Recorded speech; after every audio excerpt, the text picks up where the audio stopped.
সকালবেলা টাইমটা আমার ঠিক এরকম যায়, ছোট্ট একটা ব্লগ ভিডিওর মাধ্যমে আজকে সেটাই তোমাদের সাথে শেয়ার করব। আর ছোট ছোট্ট মার কিছু রান্না। হাই এভরিওয়ান, আজ চলে এলাম একটা ছোট্ট মিষ্টি ব্লগ ভিডিও নিয়ে। তো আজ ভিডিওটা শুরু করলাম সকাল থেকে। আমার সকালবেলার সময়টা ঠিক কীরকমভাবে কাটাই। সকালবেলা আমি নিয়ে বসে পড়েছিলাম ব্রাশ আর কোলগেট। ঠিক যেমন করে সকালবেলাটা কাটে, ব্রাশ করে একটু ভাবনায় পড়ে গেছিলাম। আর কী চিন্তা করছিলাম নিজেও জানি না। তারপরে মা দিয়েছিল চা আর বিস্কিট। তো আমি সকালবেলাটায় লিকার চা খাই, মানে লাল চা যেটাকে বলে, র চা। তো ওই র চাই খেয়েছিলাম।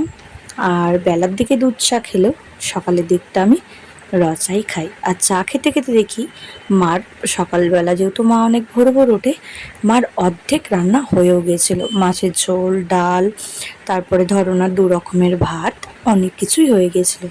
তারপর আমি স্নান করে একবারে বসে গিয়েছিলাম পুজোতে।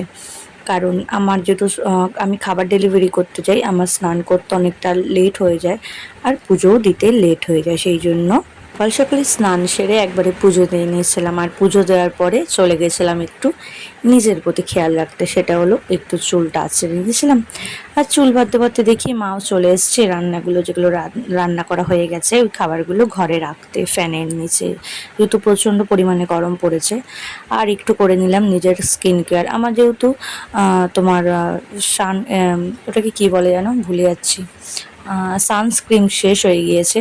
ওই জন্য টুকটাক একটুখানি টোনার আর একটা ক্রিম ইউজ করেছিলাম, আর অ্যালোভেরা জেল ইউজ করেছিলাম, যেটা আমি পার ডে করি, টোনার আর অ্যালোভেরা জেল। আর যেহেতু সানস্ক্রিনটা শেষ হয়ে গেছে, ওটা আনতে হবে। তো আমার কিন্তু ঠিক সকালবেলাটা এইভাবেই কেটে যায় পার ডে।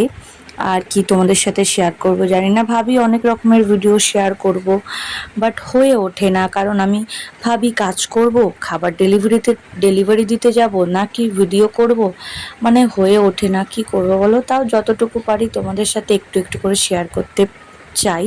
তো যাই হোক, ভিডিওটা এই পর্যন্ত। কেমন লাগলো জানি।